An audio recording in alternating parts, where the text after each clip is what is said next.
குங்கும கலையோடு குலம் காக்கும் பெண்ணை குணத்தில் பசுவென்று சொல்வார்கள் கண்ணே. காலையிலே உந்தன் முகம் பார்த்த பின்னே கடமை செய்வாள் எங்கள் தமிழ்நாட்டு பெண்ணே.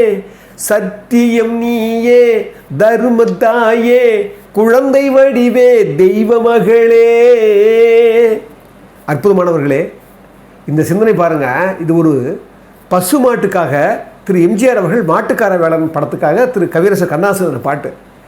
அதில் என்ன சொல்லுவார், இந்த பசுமாட்டையும் அந்த பெண்ணையும் தொடர்பு படுத்தி தாய் குலத்தையும் அந்த பசுமாட்டையும் தொடர்புபடுத்தி போய் அவர் எழுதியிருப்பார். அந்த 4 சென்ஸாகவும் அப்படியே பெண்களுக்கு பொருந்தும். இதை நான் கேட்குற போதெல்லாம் பசுமாடு எனக்கு ஞாபகம் வராது, பெண்கள் தான் எனக்கு ஞாபகம் வரும். சொல்கிறார் பாருங்க, குங்கும கலையோடு குலம் காக்கும் பெண்ணை குணத்தில் பசுவென்று சொல்வார்கள் கண்ணே. காலையிலே உந்தன் முகம் பார்த்த பின்னே கடமை செய்வாள் எங்கள் தமிழ்நாட்டு பெண்ணே. இந்த பாருங்க, இந்த பசு அப்படின்னு சொன்னாவே பூமின்னு ஒரு அர்த்தம் இருக்குது. பசுன்னு சொன்னாலே நீங்கள் பார்த்தீங்கன்னா ஒரு ஒரு தன்மை, அதாவது ஒரு சாஃப்ட்னு சொல்கிறோமில்ல, மிருதுன்னு சொல்கிறோமில்ல, அந்த தாய்மைன்னு சொல்கிறோமில்ல, இதுக்கு எல்லாமே அந்த பசு பொருந்தும். அதாவது நம்ம பொதுவாக என்ன செய்கிறோம், எல்லாத்தையும் வெளியே கேட்குறதெல்லாம் அப்படியே விட்டுடுறோம். இதை பாருங்கள், இதை கேட்கும் போதெல்லாம் எனக்கு என்ன தோணுன்னு, இந்த பெண்மையை என்ன அழகாக ஓமைப்படுத்தி கண்ணாசன் ஐயா சொல்லுவார். அது எம்ஜிஆர் அழகாக நடிச்சிருப்பார். அந்த மாட்டுக்கார வேளையில் இந்த குங்கும கலை குலம் காக்கும் பெண் குணத்தில் பசுவென்று சொல்வார்கள். அப்படின்னா ஒரு பெண்மை என்பதே ஒரு பசுவையும் பெண்மையும் தொடர்புபடுத்தி பேசும்போது பசுவுக்கு என்ன ஒரு மரியாதையோ அந்த மரியாதையை விட அதிகமான மரியாதை பெண்மைக்கு நம்ம கொடுக்கணும். ஆனால் இன்றைக்கி பாருங்கள், உலகத்தில் இன்றைக்கி பெண்மைக்கு நம்ம மரியாதை கொடுக்குறோமா? நல்லா யோசிச்சு பாருங்கள். ஒன்றும் இல்லை. இன்றைக்கி உலக அளவில் பார்த்தா ஒரு நாளைக்கு 140 பெண்கள் தனது கணவராலேயோ தனது குடும்பத்துடைய உறுப்பினர்களாலேயோ இல்லை சொந்தக்காரங்களையோ கொல்லப்படுறான்.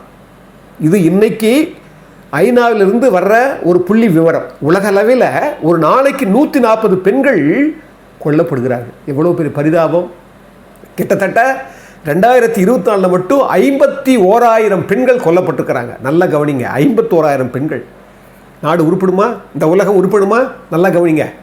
ஏன்னா இங்கே பாருங்கள், அதை விட்டுருங்க, நம்மளுடைய இந்தியாவை எடுத்துக்கங்க, தமிழ்நாட்டை எடுத்துக்கங்க. தமிழ்நாட்டில் கடந்த 3 வருடங்களில் மட்டும் பள்ளி பிள்ளைகள் இருக்கு பாருங்கள், பெண் பிள்ளைகள் 238 பெண் பிள்ளைகள் பாலியல் பாதிப்புக்கு உள்ளாகி இருக்கிறாங்க. அதில் 26 சம்பவங்கள் வெளியே நடந்திருக்குது, பள்ளிக்கு வெளியே. மிச்சம் எல்லாமே பள்ளியில் தான் நடந்திருக்குது. அது மட்டும் இல்லைங்க, நல்லா கவனிங்க. இப்போ ஒரு 3 நாளைக்கு முன்னால் 23 ஆசிரியர்களுக்கு டிஸ்மிஸ் கொடுக்கப்பட்டு அவங்களுடைய பள்ளி கல்வி சான்றிதழை ரத்து பண்ணியிருக்காங்க. எவ்வளோ ஒரு மோசமான நிலைமையில் நம்ம இருக்கோம் பாருங்கள், யோசிச்சு பாருங்கள். பள்ளி கல்வி ஆசிரியர்கள் மொத்தம் இப்போ சொன்ன பாருங்கள், 3 வருஷ கணக்கில் 46 ஆசிரியர்கள் அந்த பாலியல் குற்றத்தில் ஈடுபட்டிருக்கிறாங்க. அந்த 46 பேரில் 11 ஆசிரியர்கள் ஏற்கனவே சிறையில் கிடக்கிறாங்க. அதில் ஒரு 4 பேர் இறந்தே போயிட்டாங்க. மிச்சம் இருக்காங்க பாருங்கள், அந்த சொன்ன கணக்கில் அவங்க இன்னும் விசாரணையில் இருக்கிறாங்க. எவ்வளோ பரிதாபம்! ஒரு ஆசிரியருங்கிறவன் ஆசு கூட்டல் இரியர். என்ன அர்த்தம்? ஆசுன்னா குற்றம், இரியன்னா நீக்கிறவன். ஒரு குற்றங்களை நீக்கிற ஒரு ஆசிரியனே ஒரு பெண்மையை மதிக்காமல் இன்னைக்கு இந்த லெவலுக்கு இங்கே போயிருக்குன்னா இது நாடா? இதில் காடை விட மோசமா இல்லையா? இது காடுன்னு கூட சொல்ல முடியாதுங்க. நம்ம நாட்டில் வாழற வாழ்க்கையை பரிதவிக்குதுங்க. ஏன்னா இதை கொண்டு வர இந்த பதிவுன்னா, பெண்களை மதிக்காத சமூகம் என்னைக்குமே உருப்படாது, அழிஞ்சு போயிடும். அது அழிஞ்சு சொல்லுவாங்களே, பழஞ்சோறு கூட ஆகாது. அது பாழ்பட்டு என்ன ஆகும்னே தெரியல. இதோடைய அடுத்த போக்கு என்ன ஆகுன்னு தெரியல. என்ன காரணம்னாங்க, நம்ம வாழ்க்கைக்குள்ள நம்மளுடைய சமூகத்தில் யாருக்குமே உண்மையான சமூகத்தை பற்றி அக்கறை இல்லை. நீங்கள் அரசியல் விட்டுருங்க, அரசாட்சி விட்டுருங்க, அவன் அரசை விட்டுருங்க, அவன்லாம் அண்ட புழுகு ஆகாச புழுகு பண்ணிட்டு தான் இருப்பானுங்க. அவர்களை ஒன்றுமே திருத்த முடியாது. நான் சொன்ன ஏற்கனவே காது கிடையாது, கண்ணு கிடையாது, அவங்களுக்கு ஒன்றுமே கிடையாது, சூடு சோழனை எதுவுமே கிடையாது. அவங்களுக்கு தேவையெல்லாம் மேம்போக்கான அரசியல், அவர்களுக்கெல்லாம் பொய் பித்தாட்டம் அரசியல். இன்றைக்கி இதை படிக்கிற போது வேதனையில் தான் நான் இந்த பதிவு பண்ணுறேன். யோசிச்சு பாருங்கள், நம்ம பெண்களுடைய வாழ்வியல் இன்றைக்கி நல்லா இருக்கா? நல்லா யோசிச்சு பாருங்கள். இன்றைக்கி எத்தனை பேர் கொல்லப்படுறாங்க? எத்தனை தாய் மகனை கொல்றா, மகன் தாயை கொல்றான், ஏன் கணவனை மனைவி கொல்றா? எப்படி, என்ன, ஏன் இதெல்லாம் நடக்குது? என்ன காரணம் பாருங்கள். எங்கே பார்த்தாலும் தமிழ்நாட்டில் என்ன சொல்கிறாங்க? போதை கலாச்சாரம், போதை வந்துடுச்சு, அவங்க போதை மருந்து, போதை மாத்திரை, போதை பொருள் எல்லாம் சாமானியமாக கிடைக்குது. அதை பற்றி நான் நிறைய பதிவிட்டிருக்கேன். இது பற்றியெல்லாம் ஆட்சியாளர்களுக்கெல்லாம் கவலை கிடையாது, சமூகத்தில் எந்த ஏழாருக்கு கவலை கிடையாது. பாருங்கள், இன்றைக்கி நம்ம பெண்களை பற்றி சொல்கிறோம். பெண்களை பற்றி சொல்லும்போது வாழ்க்கை துணை நலத்தை வைப்பார். 6வது அதிகாரம் 8வது குறளை சொல்லுவார். பெற்றார் பெரின் பெருவர் பெண்டிர் பெருஞ்சிறப்பு புத்தேளிர் வாழும் உலகுன்னுவார் ஐயா. என்ன சொல்லுவாங்க, ரொம்ப அற்புதமான குறளுங்க அது. பெற்றார் பெரின் பெருவர் யாரு?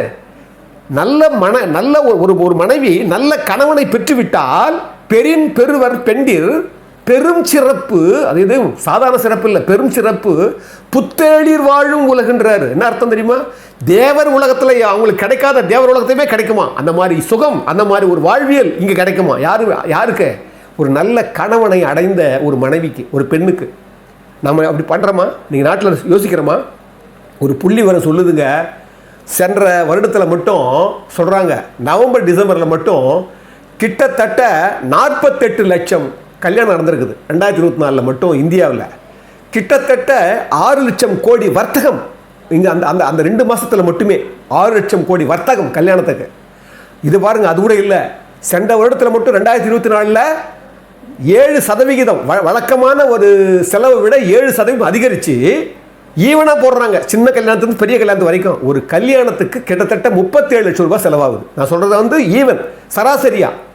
ஆனால் இவ்வளோ கஷ்டப்பட்டு இவ்வளோ கடினப்பட்டு இவ்வளோவெல்லாம் கல்யாணம் பண்ணிவிட்டு நம்ம நாடெங்கிலும் இருக்கிற நீதிமன்றங்கள், குடும்ப நீதிமன்றங்கள் எத்தனை மனவிலக்கு தெரியுமா? சிரிப்பீங்க நீங்கள்லாம். 4.7 லட்சம் அப்படின்னா 4.25 லட்சம் மனவிலக்குகள் வந்து மனவிலக்கு கோரி வழக்காடு குடும்ப நீதிமன்றங்களை வெயிட் பண்ணிட்டு இருக்கிறாங்க. பாருங்கள், இப்படிலாம் ஒரு அவல நிலையை நம்ம உருவாக்கி இருக்கிறோம் இந்த சமூகத்தில். இதெல்லாம் நான் ஏன் கொண்டு வரேன்னா, பாருங்கள், பெண்மையை மதிக்கப்படாத போது, பெண்மையை உணரப்படாத போது அந்த சமூகம், நான் அடிக்கடி சொல்கிறது இந்த வாக்கியத்தை, ஒரு பெண் ஒரு வீடு தரை மீது நிற்கவில்லை, பெண் மீது நிற்கிறதுன்னு சொல்கிறாங்க. என்ன அர்த்தம்? எல்லாத்துக்கும் சமூகமாகட்டும், அந்த சமூகத்தினுடைய மேன்மையாகட்டும், குடும்ப மேன்மையாகட்டும், ஒரு தனிப்பட்ட ஒரு மனிதன், ஒரு ஆணாகட்டும், எல்லாம் பெண்மையினுடைய அந்த அடிப்படையில் தான் வாழ்ந்துக்கிட்டு இருக்கான். அதை நம்ம உணர்றோமா? உணர்றதே கிடையாது. அந்த வகையில் தான் நான் இன்றைக்கும் சொல்கிறேன். எம்ஜிஆர் சொன்ன பாருங்க அந்த பாட்டு, அந்த மாட்டுக்கார வேலையில் அதிலேயே சொல்லுவார், வளர்த்தவரே உன்னை மறந்து விட்டாலும் அடுத்தவர் இடத்தில் கொடுத்து விட்டாலும் வளர்ந்த இடத்தை நீ மறக்காத செல்வம், வாய் மட்டும் இருந்தால் மொழி பேசும் தெய்வம். பாருங்க, பசு தான் சொல்றாரு அவரு. பெண்ணுக்கு எவ்வளோ பொருந்தது பாருங்க. ஒரு பெண் வளர்ற இடம் பிறந்த வீடு. அவள் புகுந்த இடத்துல போய் பாங்க, அந்த இடத்துல போய் ஒன்றுமே தெரியாத இடத்துல போய் எல்லாரையும் அரவணைச்சிக்கிட்டு அவள் பண்ணுற கஷ்டம் இருக்குது பாருங்க. அப்போ கூட அந்த பெண் என்ன பண்ணுறா? தன்னுடைய தாயையோ தந்தையோ மறக்காமல் எவ்வளவு வருத்தப்பட்டிருப்பா அந்த அந்த பாரத சுமக்கிறா. நான் சொல்கிறாரு பாருங்க, இதெல்லாம் சிறுவயதில் கேட்கும்போதே நினச்சி நான், பசு மட்டுமே இல்லைங்க, அந்த பெண்களுடைய அந்த பரிதாபங்களை அதே சொல்லுவார்.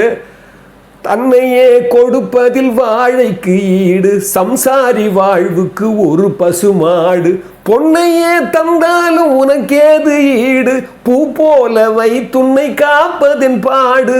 சொல்கிறார் பாருங்க, அந்த பெண்ணை பசுமாட்டை பூ போட வைக்கணும் சொல்கிறாரு. நம்ம பெண்ணையே பூ போல வைத்து காக்கணும். அது பண்ணுறோமா? இங்கே பாருங்கள், அதான் எம்ஜிஆர் பண்ணார். இதை ஏன் கொண்டு வரேன்னா, இவ்வளவும் திரு எம்ஜிஆரை பற்றி திருமதி ராஜசுலோசனா தெரியும் உங்களுக்கு. அந்த அம்மா 10 வயதிலே பரதநாட்டியம் கற்றுக்கிட்டவங்க, கதக்கெல்லாம் கற்றுக்கிட்டவங்க, நடிகையாக வந்துடுறாங்க.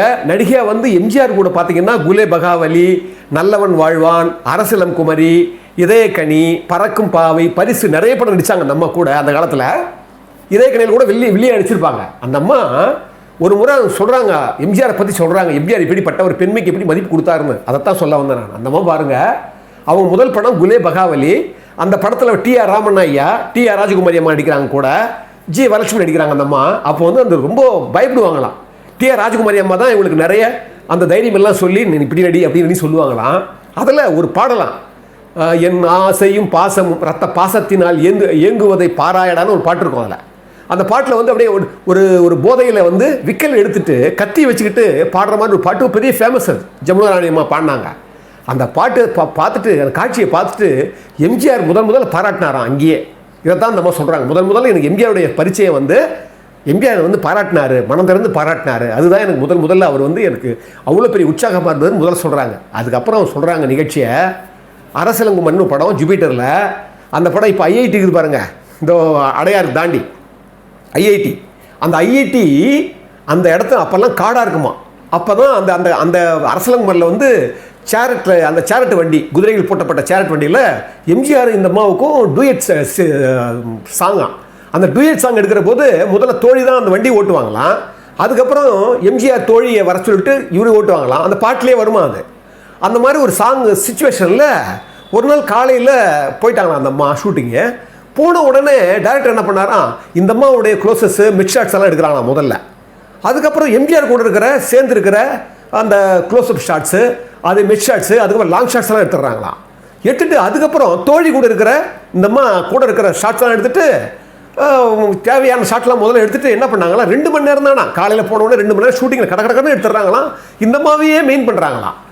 எடுத்துகிட்டு என்ன பண்ணாங்களாம், உடனே டேரக்டர் 2 மணி நேரம் தான் ஆச்சான் காலைல போய் எடுத்து முடிஞ்ச உடனே டேரக்டர் என்ன பண்ணாராம் கீழே வந்து, ஐ திங்க் அந்த படம் வந்து ஏசே சாமின்னு நினைக்கிறேன், அரசலங்குமரி எம்ஜிஆருடைய குரு மாதிரி அவர் என்ன சொன்னாராம், அம்மா உங்களுக்கு வந்து முடிஞ்சு போச்சு, நீங்கள் வீட்டுக்கு போகலாம், நான் இனிமேல் எம்ஜிஆர் தான் ஷாட் இருக்குது, எம்ஜிஆர் அவங்க ஷாட் நான் எடுத்துக்கிறேன், நீங்கள் கிளம்புங்கன்ன உடனே இந்த அம்மாவுக்கு புரியலையா, என்னங்க இதுங்க என்னாச்சு, ஏன் என்னை வந்து சீக்கிரம் அனுப்புகிறீங்க அப்படின்னு சொல்லும்போது அந்த ஏசிய சாமி சொன்னாராம், இல்லைம்மா நீங்கள் கர்ப்பமாக இருக்கிறீங்க, நீங்கள் வேறு வெயில் ஓவராக இருக்குது, எம்ஜிஆர் காலையிலே சொல்லிட்டாரு, அந்த அம்மாவை முதல்ல எல்லா ஷாட்டையும் எடுத்துகிட்டு அந்த அம்மா முதல்ல அனுப்பிச்சி விட்ருங்க, அதுக்கப்புறம் நம்ம எடுத்துக்கலான்னு சொல்லி அவர் சொல்லி உங்களை அனுப்பிச்சு சொல்லிட்டாருமா. எம்ஜிஆர் தாம்மா அது சொன்ன உடனே ராஜசோசனம்மா சொல்கிறாங்க, அப்படியே நான் கண்ணீர் வந்துடுச்சு எனக்கு. எப்படி பாருங்கள், எம்ஜிஆர் தன்னோட நடிக்கிறவங்களுடைய அவங்களுடைய துன்பத்தையும் அவங்க நிலையையும் புரிஞ்சுக்கிட்டு அவங்களுக்கு உதவுறதே அவருடைய வாழ்க்கையை நினச்சது. நான் சொல்கிறது வந்து அரசலங்குமரி எம்ஜிஆர்லாம் பெரிய அதுக்கப்புறம் தான் இன்னும் பீக்கில் வராரு. அப்போவே பாருங்கள் எம்ஜிஆருக்கு என்ன அந்த அம்மா சொல்கிறாங்க, எனக்கு கண்ணீர் வந்துடுச்சுங்க, என்னை வந்து ஒரு 2 மணி நேரத்தில் வந்து என்னை மட்டுமே மெயின் பண்ணி அனுப்புகிறாங்களே, நல்லா கவனிங்க, சென்னையில் தான் இருக்கிறாங்க, அவுட்டோரில் கூட இல்லை, எவ்வளவோ பொருட்படுத்துகிறாரு பாருங்கள் பெண்மைக்கு எம்ஜிஆர். இதைத்தான் சொல்ல வந்தேன். அதுக்கப்புறம் அந்த இன்னொரு நிகழ்ச்சி சொல்கிறாங்க. அதுக்கப்புறம் நல்லவன் வாழ்வான்னு ஒரு படம் 1960 அந்த படம் ஷூட், பேரறிஞர் அண்ணாவுடைய கதவசனம். அந்த படம் ஷூட் நடக்கும்போது பார்த்தீங்கன்னா ஸ்டுடியோ இங்கே கோடம்பாக்கத்தில் 9 மணி ஆகிடுமா இரவு முடிக்கிறதுக்கு. 9 மணி ஆன உடனே இந்த காரில் போய் டி நகர் ஜிஎன் சிட்டி ரோடு வழியாக தான் போகணுமா அவங்க வீட்டுக்கு. இப்போ அப்படி இரவு 9 மணிக்கு போகும்போது போய் வீட்டில் இறங்குறாங்களாம், இறங்கி பார்க்குறாங்களாம், பின்னாலேயே ஒரு கார் வருதான். இவங்க இறங்கி வீட்டுக்குள்ளே போனால் இவங்களுக்கு பின்னால் வந்து பாருங்கள் காரு, அந்த கார் திரும்பி போயிடுதான். இந்த அம்மா என்ன சொல்கிறாங்க, என்னுடைய உதவியாளர், நான் டிரைவர், நாங்கள் 3 பேர் தான் வருவோம், என்னடா இது நம்ம வந்தோம் திரும்பி போதே ஒரு கார் வந்து பார்த்துட்டு போதே என்னடான்னு தெரில, இது தினமும் நான் இரவு வரும்போதெல்லாம் இப்படி போவோம். அதுக்கப்புறம் தான் தெரிஞ்சுது அந்த கார் வந்து எனக்கு எஸ்காட் காரை அனுப்பிச்சிருக்காரு எம்ஜிஆர். அங்கேருந்து இவங்க வந்து நைட் 9 மணிக்கு போகிறாங்க. அப்போல்லாம் கோடம்பாக்கம் தெரியும் இல்லை உங்களுக்கு, ரொம்ப இருளாக இருக்கும். இவங்க பின்னால் வந்துனே இருக்குது காரு, இவங்க போயிட்டு இருக்கிறாங்க. திடீர்னு ஏதாவது கார் மக்கள் ஆயிடுச்சுன்னா, ரிப்பேர் ஆயிடுச்சுன்னா அப்படி நின்று போயிடும். என்ன செய்வாங்க அந்த இருட்டில்?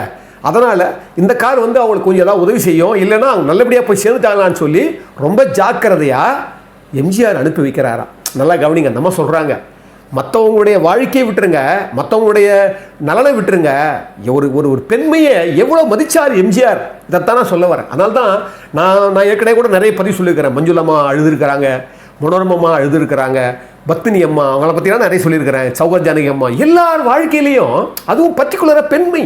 நம்ம சொல்கிறோமே எம்ஜிஆர் வந்து தவறாக சொல்லுவானுங்க, சில பேர்லாம் முட்டா பசங்களாம் சொல்லுவானுங்க, பைத்தியக்காரங்களாம் சொல்லுவானுங்க அவரை தப்பா. நான் பழகின எல்லார்கிட்டையுமே நான் இந்த பர்டிகுலராக இந்த ஸ்பெசிஃபிக்காக இதை கேட்டிருக்கேன், இந்த குணத்தை கேட்டிருக்கேன். அவருடைய எம்ஜிஆரை பொறுத்த வரைக்கும் அதீதமான உறவும் நெருக்கமும் ஜெயலலிதா மட்டும்தான் இருந்தது. அது வந்து இப்போ நம்ம அது கூட வந்து அதை சொல்கிறது கூட கொஞ்சம் எனக்கு வருத்தமாக தான் இருக்குது. ஏன்னா நிறைய பேர் பொய்யா சொல்கிறாங்க. எம்ஜிஆர் இன்னொன்று சொல்கிறேன், உளவியலாக என்ன சொல்கிறாங்கன்னா, ஒரு மனிதன் ஒரு தாய்மையை மதிக்கிறவன் பெண்மையை மதிப்பான், ஒரு பெண்மையை அவ்வளோலாம் அத்துமீற மாட்டான். தாய்மை எவன் மதிக்கிறானோ, தாயை தெய்வமாக எவன் கும்பிடுறானோ வழிபடுறானோ அவன் பெண்மையை மதிப்பான். இதுதான் தெரியும். அதனால தான் அந்த பாட்டிலேயே இன்னொரு சென்ஸாக வரும், பால் கொடுப்பாய் அது தாயாரை காட்டும், பாசம் வைப்பாய் அது சேயாக தோன்றும். பாருங்க, பால் கொடுப்பாய் அது தாயாரை காட்டும், பசுமாடு சொல்றாரு கண்ணதாசன். பால் கொடுப்பாய் அது தாயாரை காட்டும், பாசம் வைப்பாய் அது சேயாக தோன்றும், அம்மாவை அம்மாவென்று அழைக்கின்ற சொல்லும், ஓ அம்மாவை அம்மாவென்று அழைக்கின்ற சொல்லும், அன்பான தமிழுக்கு நீ தந்ததன்றோ. பாருங்க, பசுமாடு தான் கொடுத்துச்சு அம்மான்னு அந்த சொல்லையே தமிழுக்குன்னு அவர் சொல்றாரு. நான் சொல்றேன் பெண்மையும் தாய்மையும். அதனால தான் அந்த ஓமைப்படுத்தி அவர் எழுதினார். ஒரு பெண்மை, தாய்மை, இந்த பசுன்னு சொல்கிறோமே, இதெல்லாம் கேட்க நம்ம என்ன தோணுதுன்னா, எந்த உலகத்தில், எந்த நாகரிக உலகத்தில் பெண்கள் மதிக்கப்படுறாங்களோ, இன்னும் சொல்லப்போனால் துதிக்கப்படுறாங்களோ, இன்னும் சொல்லப்போனால் போற்றப்படுகிறார்களோ, அவர்களை வணங்கக்கூடிய அளவுக்கு நாம் எந்த சமூகம் இருக்கிறதோ அந்த சமூகம் தான் மேன்மை பெறும்னு சொல்லி இந்த அற்புதமான இந்த தகவலோட, அற்புதமான இந்த எம்ஜிஆருடைய குணங்களை இவ்வளோ நேரம் பொறுமையாக கேட்டவங்களை எல்லோரையும் வணங்குவதில் நான் பெருமகிழ்ச்சி கொள்கிறேன்.